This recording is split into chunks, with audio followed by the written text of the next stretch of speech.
আসসালামু আলাইকুম রহমতুল্লাহি ওয়া বারাকাতুহু। প্রিয় দর্শক, আজকে আমরা এই ভিডিওর ভিতরে জানবো যে মৃত্যুর ফেরেশতা সম্পর্কে। মৃত্যুর ফেরেশতাকে মানুষের জান কবজ করার দায়িত্ব কেন দেওয়া হয়েছে এবং সে মানুষের কাছে কাছে ধারে ধারে ঘুরে ঘুরে কি বলে, তাকে মানুষের রূহ কবজ করার দায়িত্ব কখন দিয়েছেন, কখন সে পেয়েছেন। প্রিয় দর্শক, জানিয়ে দিচ্ছি যে এর আগের ভিডিওতে আমরা জেনেছিলাম যে জিন, মানুষ, ফেরেশতা এমনকি কোনো সৃষ্টি দেখে না, সব সৃষ্টির চাইতে বড় একটি সৃষ্টি, সেই বিষয় সম্পর্কে জেনেছিলাম।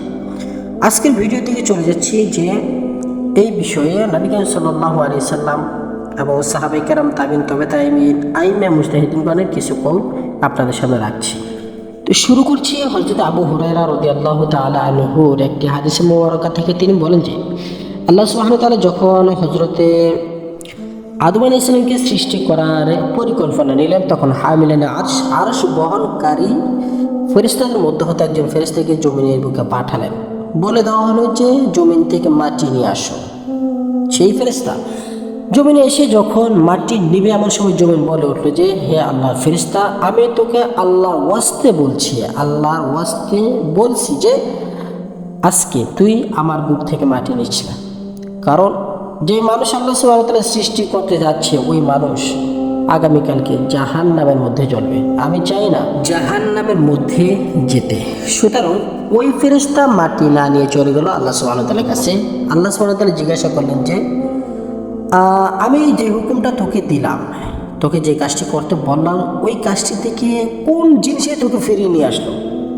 তখন সে বলল যে রব্বুল আলামিন, আপনার ওয়াস্তে সে আমার কাছ থেকে ফালা চেয়েছে, আমি তাকে কিভাবে নিরাশ করি, আমি তার কাছ থেকে কীভাবে মাটি নিই, যেখানে আপনার কথা সে বলেছে, আপনার ওয়াস্তে সে বলেছে। এমনিভাবে সকল ফেরেশতাদেরকে পাঠানো হলো, কেউ মাটি আনতে পারলো না। অবশেষে হযরতে আজরাইল আলাইহিস সালাতু ওয়াস সালাম, আমাদের সমাজে নামটি আজরাইল বলে প্রসিদ্ধ, আসলে শব্দ হচ্ছে আজরাইল। ওনাকে যখন পাঠানো হলো, ওনাকে মাটি একইভাবে অন্যান্য ফেরেশতাদের নয় বলল যে আমার বুক থেকে মাটি নিও না।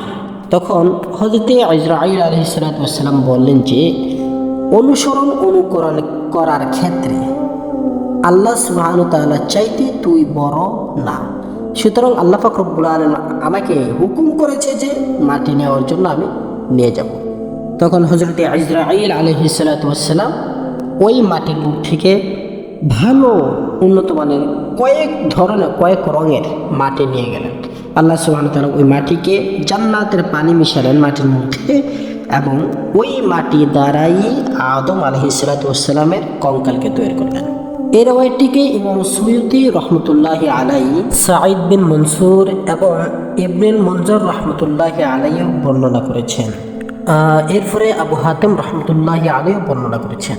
এরকম আরেকটি রওয়ায়াত আব্দুল্লাহ ইবনে আব্বাস, আব্দুল্লাহ ইবনে মাসউদ এবং আবু মালিক রাদিয়াল্লাহু তাআলা আনহুমা থেকেও বর্ণিত রয়েছে। আরও কয়েকজন সাহাবায়ে কেরাম থেকেও এই রওয়ায়াতটি বর্ণিত রয়েছে। আল্লাহ সুবহানাহু ওয়া তাআলা হযরত আদম আলাইহিস সালাতু ওয়াস সালামকে বানানোর জন্য, পৃথিবী থেকে যখন মাটি নেওয়ার জন্য পাঠাচ্ছেন ফেরেশতাদেরকে, তখন হযরতে জিবরাইল আলাইহিস সালাতু ওয়াস সালাম যখন আসলেন, তখন মাটি বললেন যে আমি তোমার কাছে আল্লাহর জন্য ফানা চাই, আল্লাহর ওয়াস্তে তোমার কাছে ফানা চাই, তুমি আমার থেকে মাটি নিয়ে কম করিও না, মাটি কমিয়ে ফেলিও না আমার থেকে মাটি নিয়ে।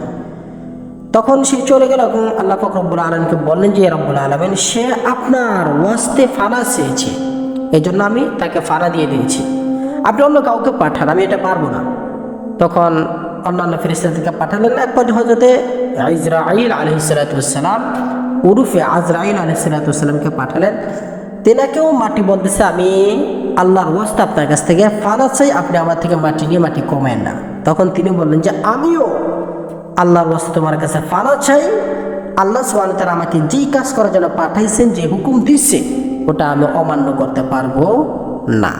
এই রওয়ায়াতটি ইবনে জুরীরের মধ্যে আল আসমাই ওয়াস সিফাতের মধ্যে ইমাম বাইহাকি এবং ইমাম সুয়ুতি রহমতুল্লাহি আলাইহি আরও অন্যান্য উলামায়ে কেরামগণ, অন্য আইম্মায়ে কেরামগণও বর্ণনা করেছেন।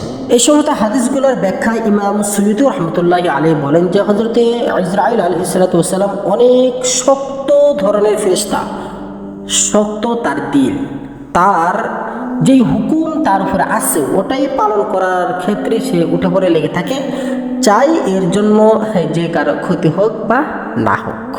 এটা এজন্য আল্লাহ পাক রব্বুল আলামিন এই ফেরেশতাকে মানুষের রূহ জান কবজ করার জন্য নির্ধারিত করেছেন, যাচাই বাছাই করেছেন।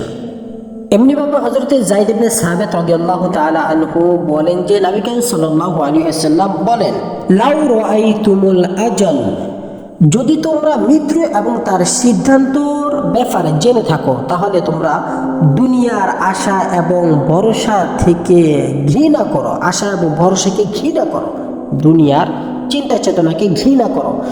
কারণ হযরত ইসরাঈল আলাইহিস সালাম পৃথিবীর বুকে এরকম কোনো বাড়ি ঘর ব্যক্তি বাকি নাই যে তাদের সকলের ধারে ধারে কাছে কাছে গিয়ে বলে যে আমি প্রত্যেকটি ব্যক্তির কাছে কাছে আসি এবং দেখি যার হায়াত শেষ হয়ে গিয়েছে তার জান আমি কবজ করে ফেলি, এবং তাদের আত্মীয় স্বজন পাড়া প্রতিবেশী যদি চিল্লাফাল্লা কান্নাকাটি করে তখন আমি তাদেরকে বলতে থাকি যে আমি তো তোমাদের হায়াত কমাই নাই, আমি তো তোমাদের রিজিক কমাই নাই, আমি তো দুনিয়ার বুকে তোমাদের আয়ু পথ চলার পথ কমাই নাই।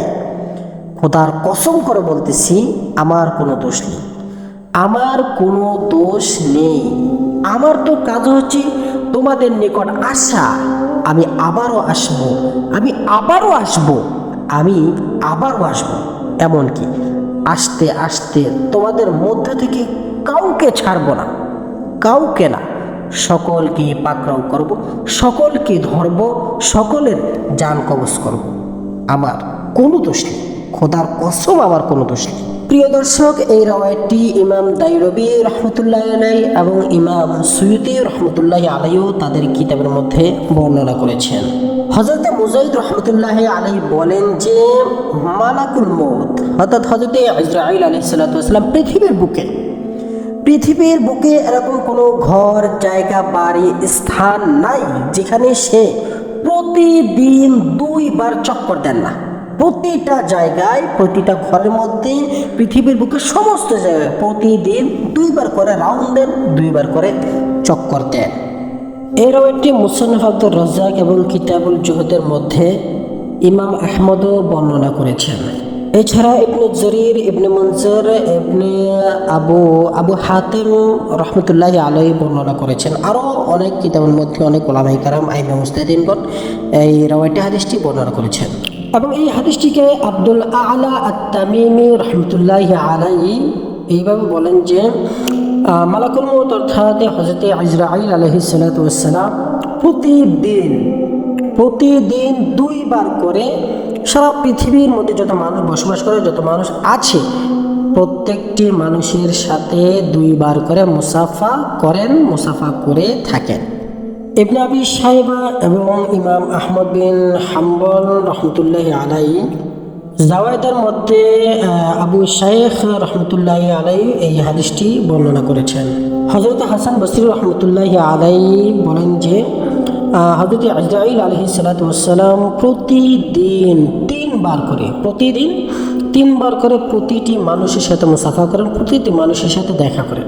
এর মধ্যে যাদের হায়াত শেষ তাদের রূহ কবজ করে ফেলেন, এবং যদি তাদের আত্মীয় স্বজনরা কান্নাকাটি শুরু করে দেয় তখন তিনি দরওয়াজার দুনো পাশে হাত দিয়ে, দরওয়াজার যে কাঠ আছে 2 পাশে 2টি কাঠ, ওই দুটো কাঠ ধরে সে বলতে থাকে, আফসোস, আমি তো তোমাদের হায়াত শেষ করিনি, আমি তো তোমাদের রিজিক খাইনি, আমি তোমাদের কোনো ক্ষতি করিনি, তোমরা কান্নাকাটি কেন করতেছো? আমি তো এই বিষয়ের উপরে নির্ধারিত, এটা আমার কাজ, আমাকে এটা করতেই হবে, আমি এটা করব। আমি তোমাদের হায়াত শেষ হওয়ার, রিজিক শেষ হওয়ার আগে এসে পড়েছি, যে বিষয়টি এরকমও নয়। খোদার কসম, আমি তোমাদের কাছে বারবার আসবো, প্রতিদিন আসবো, সবসময় আসবো।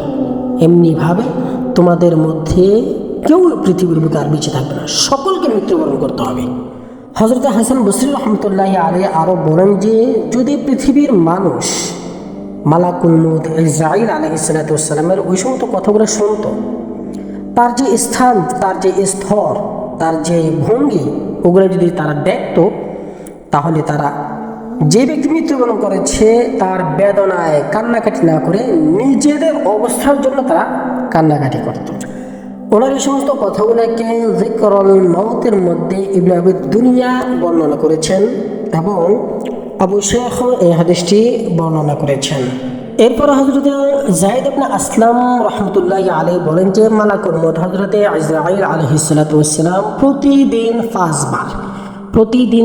বার প্রতিটি মানুষের ঘরের মধ্যে উকি দেন, ঘরের মধ্যে উকি দেন। আমাদের বাংলা ভাষা বলে হুক্কান মানে হুক্কায় দেখেছে, উকি দিয়ে তাকান, প্রতিটি মানুষের চেহারার দিকে তাকান। যায়েদ ইবনে আসলাম রাহমাতুল্লাহি আলাইহি বলেন যে কোনো সময় মানুষ হঠাৎ ভয় পেয়ে ওঠে, তার কলিজার ভিতরে ধরপড় করে, হঠাৎ শরীর কেঁপে ওঠে, তার মানে বডির ভিতরে মানে বেচैन লাগে, মানে অস্থিরতা কাজ করে। যায়েদ ইবনে আসলাম রাহমাতুল্লাহি আলাইহি বলেন যে এই হচ্ছে তার প্রধান কারণ। এই কারণে অনেক সময় মানুষ কোনো কারণ ছাড়া, কোনো জিনিস দেখা ছাড়া, কোনো কথাবার্তা ছাড়া হঠাৎ ভয় পেয়ে ওঠে, গা কেঁপে ওঠে, গা শিউরে ওঠে। এই জন্যই মালাকুল মউতকে দেখি তারা তাদের রূহ, তাদের বডি, তাদের শরীর এরকম শিউরে ওঠে। এবং প্রিয় দর্শক, যে আল্লাহ রব্বুল আলামিন মালাকুল মউতকে এরকম ক্ষমতা, শক্তি, পাওয়ার দিয়ে দিয়েছেন যে সে এক জায়গায় বসে প্রতিটি মানুষের ঘরের ভিতরে উকি মেরে দেখতে পারে, প্রতিটি মানুষের চেহারা সে দেখতে পারে। এরকম শক্তি, পাওয়ার তাকে আল্লাহ দিয়ে রেখেছেন। এই হাদিসটি ইবনে আবি দুনিয়া এবং আবু শাইখ রাহমাতুল্লাহি আলাইহি তাদের কিতাবের মধ্যে বর্ণনা করেন।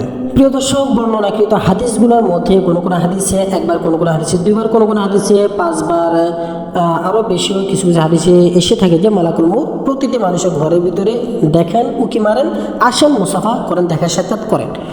এটি শুরুটি উলামায়ে কেরামদের মোতাবেক এরকম হতে পারে। তাদের মতামত হচ্ছে এই যে কোনো ঘরের মধ্যে মানুষ বেশি, যে ঘরে 5 জন মানুষ ওই ঘরে 5 বার, যে ঘরে 10 জন ওই ঘরে 10 বার, যে ঘরে 1 জন 1 বার, যে ঘরে 3 জন 3 বার। অর্থাৎ মালাকুল মউত আসেন যে কোনো পরিস্থিতি, যতবারই হোক না কেন, কিন্তু মালাকুল মউত প্রতিটি ঘরের ভিতরে আসেন, দেখা সাক্ষাৎ করেন, যে এটা কনফার্ম। তবে 5, 10, 2, 1 যে হিসাবটি রয়েছে, যে কথাগুলো রয়েছে, ওগুলা মানুষ এবং ব্যক্তি হিসেবে উলামায়ে কেরামগণ এই কথা বলে থাকেন, এরকম মতামত পেশ করে থাকেন। আল্লাহু আলাম, আল্লাহ ভালো জানেন। হযরত আনাস রাদিয়াল্লাহু তাআলা আনহু বলেন যে নবী করিম সাল্লাল্লাহু আলাইহি ওয়াসাল্লাম বলেন মালাকুল মউত প্রতিদিন প্রতিটা মানুষের চেহারার দিকে 70 বার করে তাকান, 70 বার করে দেখেন। এরপরে মালাকুল মউত যখন দেখেন যে ওই ব্যক্তি হাসতেছে, যার রূহ কবজ করার জন্য সে হাসতেছে, বয়সত মানুষ হাসে, তখন সে বলে যে আফসোস আফসোস আফসোস, আমি এই ব্যক্তির নিকট আসছি যাতে করে তার রূহ কবজ করতে পারি।